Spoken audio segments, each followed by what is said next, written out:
Hey there, storytellers! Welcome back to my channel. Today's video is going to be an unhaul.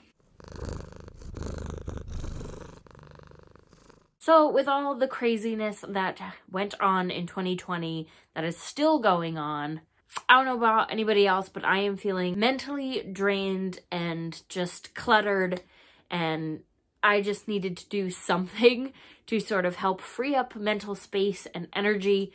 And I thought, what better way to do it, since I can't control the fate of the world myself, than to start getting rid of things that no longer serve me in my life and in my physical space and passing them on to others who might enjoy them more. And I thought I'd start with an unhaul and a reorganization of my library. The furniture is probably going to stay exactly where it is, but I'm probably going to shift a bunch of books around. So if you're interested in seeing where they end up at the final go, let me know down in the comments, and maybe I'll do a library tour for you guys. But without any further ado, let's get into this unhaul. So I'm not going to spend a ton of time talking about these books that I'm unhauling because most of them I have not read, don't know much about, and I'm not hugely interested in, which is why they are getting unhauled. I do make a point of writing down all the books that I unhaul when I do cleanouts like this, just in case I ever want to go back and go, what was that one thing I got rid of? I kind of have an interest in it now. It just creates some peace of mind for me so that I know I can freely get rid of them, but I won't ever forget them if I don't want to. But anyway, let's start with the books that I have multiple copies of in one format or another, which is why they're getting unhauled. The first is A Darker Shade of Magic by V.E. Schwab. I have not read this yet, but I do have the full set. Next, I have an arc for Zenith by Sasha Alsberg and Lindsay Cummings.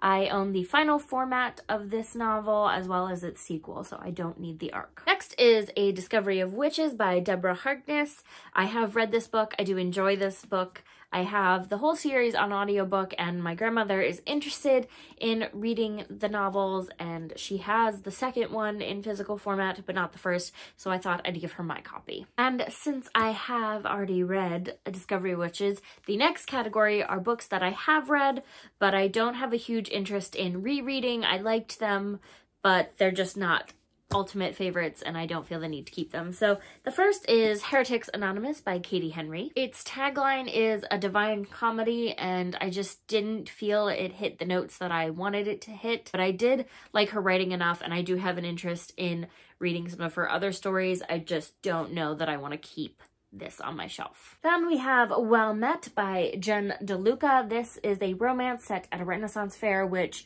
should have been a slam dunk for me, but while I liked the Renaissance fair part, I did find the main two characters a little bit annoying, and I don't foresee myself giving it a reread, even though I like the setting a lot. It's just not enough to hold on to the book. Next, we have The Fault in Our Stars by John Green. I did enjoy this book as well. It's very sad. Like I said, I enjoyed it, but I don't foresee myself rereading it, so I think my copy should go to somebody who will. Next, we have Very Good Lives, which is the title of the commencement address that J.K. Rowling gave to Harvard. I've read it. It's fine. It's nothing outlandishly exciting in terms of wisdom, I feel, personally. And she's been really problematic lately, so I feel no need to hold on to this. And the rest, in no particular order, are ones that I have not read and don't have an interest in reading, like I said, at least not right now. And the first is, again, from Miss Problematic herself, J.K. Rowling, The Casual Vacancy. It's a mystery she wrote right after Harry Potter, and I don't believe it did very well. Next is The Girl from Blind River by Gail Massey. It's a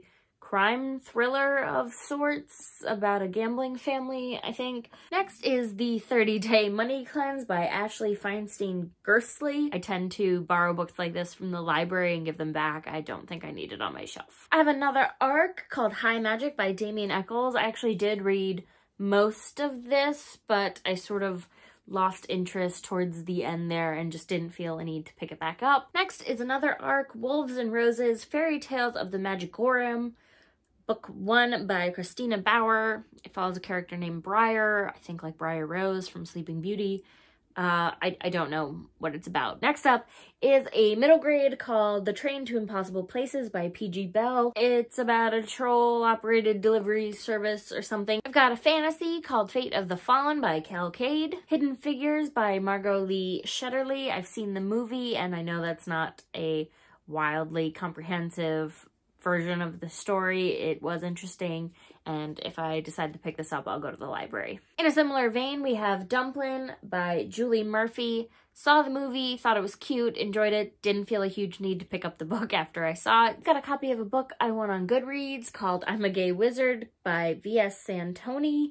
I started it, and the writing style just wasn't for me. We've got a historical fiction called Company of Liars by Karen Maitland, and historical fiction's just not really for me either. We have Balcony of Fog by Rich Shapiro. I got this in the mail the other day. Apparently I won a giveaway for it that I don't remember entering. I read the synopsis and it didn't jog my memory at all. It doesn't particularly seem like something I'd be hugely interested in, but he does also have a lot of his stuff up online for free, so I can find it again if I need to. We've got another psychological thriller called Supermarket by Bobby Hall, aka the record artist called Logic. We've got a YA fantasy called White Stag by Cara Barbieri. We've got what I believe is kind of a mystery-ish. I'm not entirely sure what genre it is. Once Upon a River by Diane Setterfield. Another sort of thriller slash mystery type tale called In the Nightwood by Dale Bailey. It follows a man and his wife who recently lost their daughter, and they go, I think, to his childhood town to stay for a while, and he writes this children's story called In the Nightwood, and chaos ensues or something like that. The cover's very cool. Wasn't super interested in the story. Next, we have The Bone People by Carrie Hume, and for the life of me, I have no idea what this book is about. Honestly, the cover drew me in. I still really enjoy the aesthetics of the cover, but I read the synopsis both in here and on Goodreads, and I just don't quite know what it's about, so I'm not very interested. Next, we have Where the Crawdads Sing by Delia Owens. I've heard good things about it, but I don't feel like I need to own a copy. And last but not least, we have Girls of Paper and Fire by Natasha Nan. It's possibly very well written, but I don't feel like I need to own a copy of it anymore. I know it's at my local library, so I can find it there if I ever decide to read it. But that is it for this unhaul. I think I have something like 25-ish books there, so definitely not the biggest one ever, but a sizable unhaul to be sure. There are definitely some books that I let slip through the cracks because I couldn't decide firmly one way or another if I wanted to get rid of them, so they get to live on my shelves for a little bit longer, and if I don't get to them, then on the next unhaul, it'll be time for them to go. But for now, that is it for this video. If you enjoyed it, let me know by leaving a like down below. And if you want to keep up with me and all of my bookish adventures, you can go ahead and click the subscribe button. And I highly recommend that you ring the little bell so that you don't miss a beat. I will see you guys on the next one. Bye!